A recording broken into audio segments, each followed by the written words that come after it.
by SABC news correspondent Trent Murray. Trent, thanks very much indeed for joining us and welcome to the programme. It was not long ago that the German Chancellor, the new one, sat opposite Vladimir Putin and tried diplomatic means to arrest what we're seeing. Clearly, they weren't speaking the same language.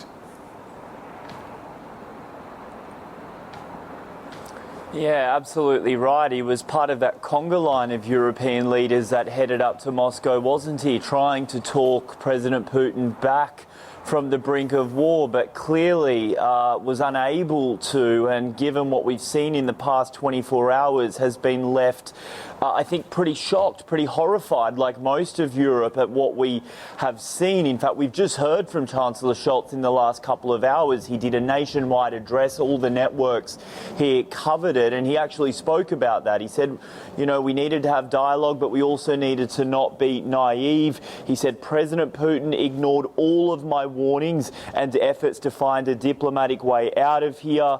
He and he alone has chosen this war, and he now bears the full responsibility of it.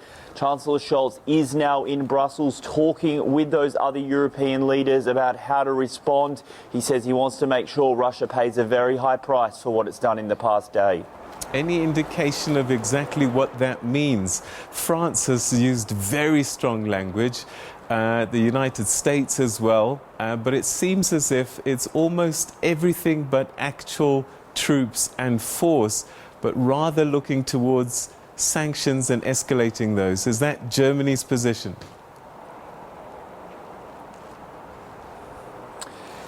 Germany will fall into line, if you will, with the rest of the European Union and the rest of NATO. In other words, it will not be sending military troops to Ukraine to help repel any Russian attack. That is something which has effectively been ruled out. Of course, the US also being very clear in that. But what it is preparing to do, we understand, is to unleash what's being described here as a massive package of sanctions. Everything from freezing Russian-owned assets here in the European Union, blocking Russian banks from being able to access financial markets here, using the euro. I mean, even in the UK, we've seen the flag carrier, the airline from Russia, Aeroflot, banned from flying to the UK. We may see the same types of moves here. It, of course, is all forming part of those discussions. It's worth remembering the European Union has got 27 members. That means you have got 27 different points of view you need to take into account. But they are saying that while there may be some differences about how hard to go right now, they all are united in saying he does need to pay some very high price for what he's done here to Ukraine. And Germany prepared to sacrifice its own benefits, I guess, when we hear the cancellation of the Nord Stream 2 gas project. So the stakes are quite high, and Germany appears to be willing to pay a price to force Russia's hand.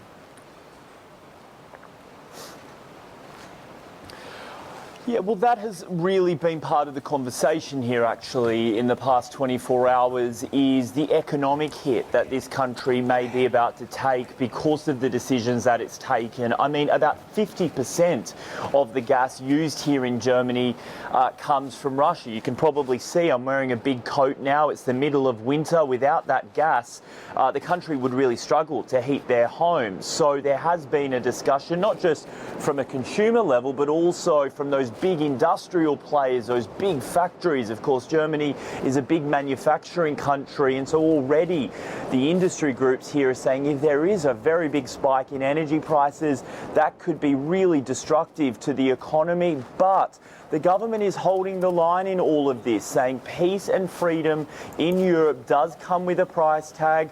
We will absorb this economic hit if we need to. It's worth it in order to send a message to President Putin not to move any further than what he's done, and even to go further to pressure him to withdraw those troops from Ukraine.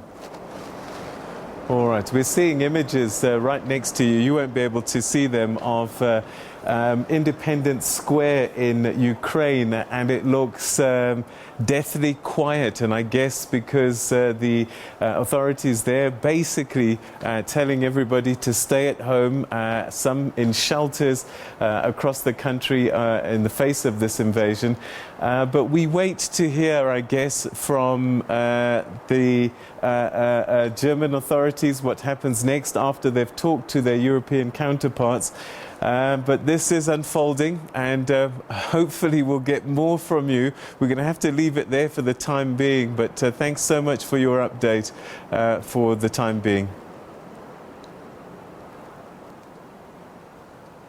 Always a pleasure. Thank you. All right, okay, so that's an update there from Germany, but let's take a look at those pictures once again. This is Ukraine at the moment, and this is Kiev, this is Independence Square, and you can see very, very quiet at the moment. The Russian invasion, north, east and south, taking place overnight, and people have been scrambling to shelters, and people also trying to cross the border into neighboring countries to seek refuge on this ongoing and unfolding situation in Russia.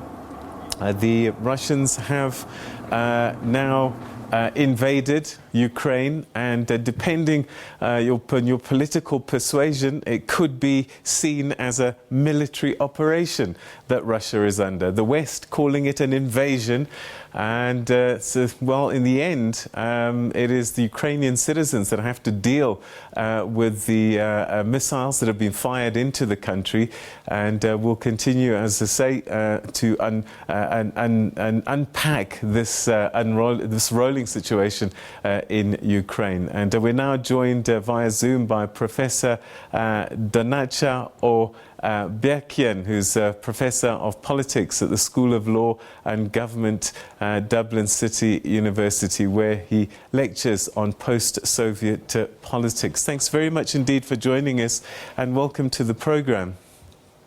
Thank you.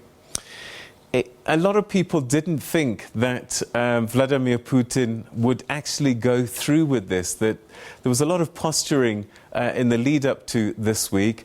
But that speech a couple of days ago perhaps was a very strong indication he'd made up his mind finally, and he was doing what he wanted to do. What does this mean for Russia? It's a black hole. It's open-ended. We don't know. I mean, you were just mentioning before our introduction, was this an invasion? Was it a military incursion? I'll give you exactly what it was. It was a naked act of imperialism, something that people in Africa know well about, people in Ireland know well about. We thought we had left it behind, certainly on the continent of Europe in the 21st century. But now this is reminiscent of 19th century, 20th century politics, where neighbours are just simply making, land grabs. And where does it leave Russia? Well, it's very different from his previous conflicts: Chechnya, Georgia, the Crimea, of course, in 2014. These were relatively limited operations. They were relatively cheap. They were successful. They were short. They were popular at home.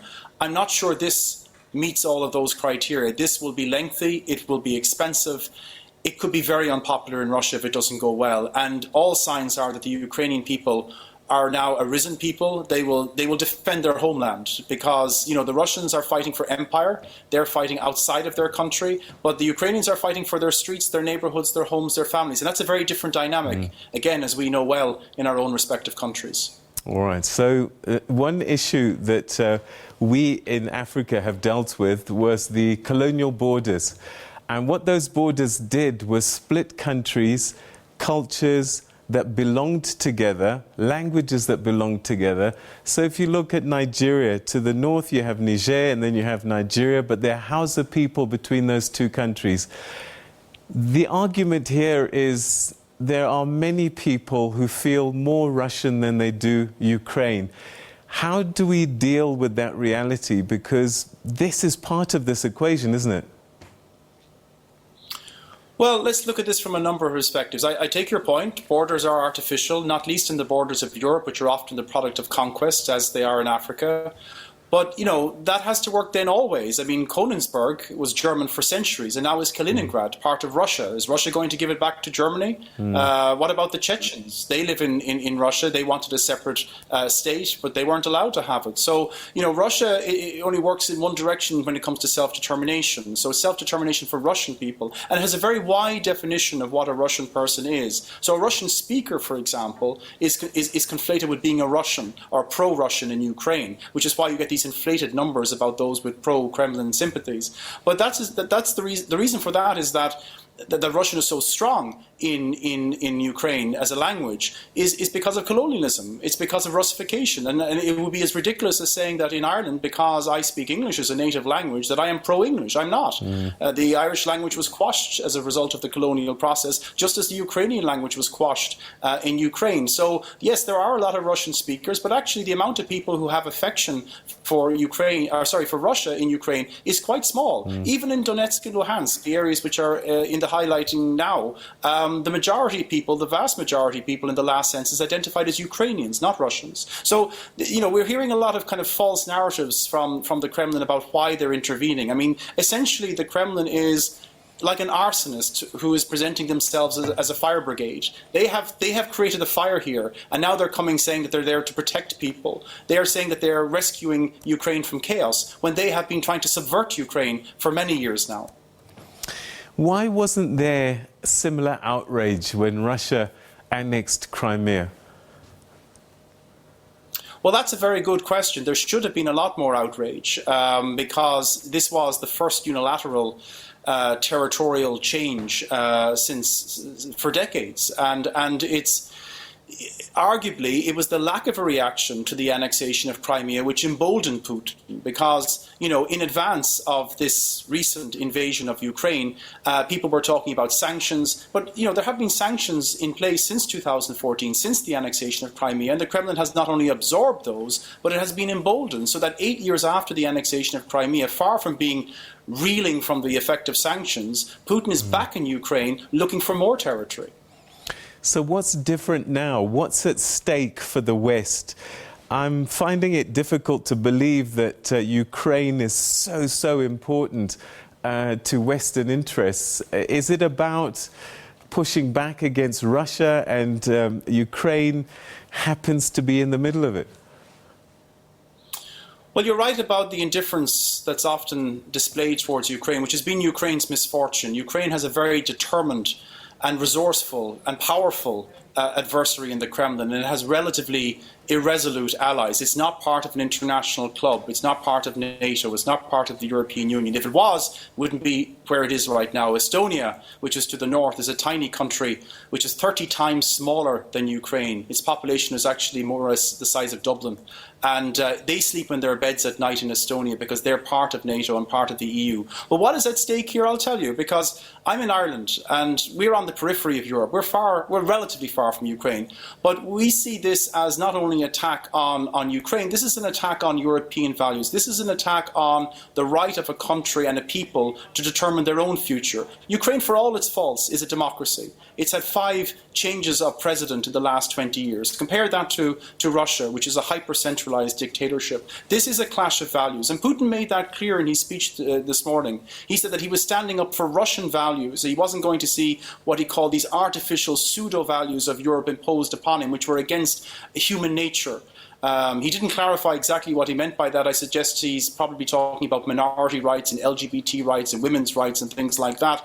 But the fact is that he certainly sees himself as a rival to what we have established in Europe. And I have to say, as a member of the European Union, I speak for the majority, I think, overwhelmingly, that we're rather proud of what kind of emerged from World War II. We have peace in Europe, we have had stability, we have had relative prosperity, and that's why the European Union has been a magnet for so many countries, including Ukraine, who have tried to escape this abusive cycle of history. So when we see people in Ukraine reaching out to us, saying we want to join, we want to escape from the cycle of abusive behaviour that we've endured for centuries, you can't but pull at the heartstrings. So we may not be able to commit troops because Russia has made it clear that it's going to deter anybody from entering Ukraine. But certainly our solidarity has to be with the Ukrainian people, as it has to be all people who profess themselves to stand up for democratic values and indeed anti-imperialists, of which I think in Ireland we have more than a few because of our history. And indeed, I hope you have in South Africa. Yeah. President Putin has been in charge of Russia,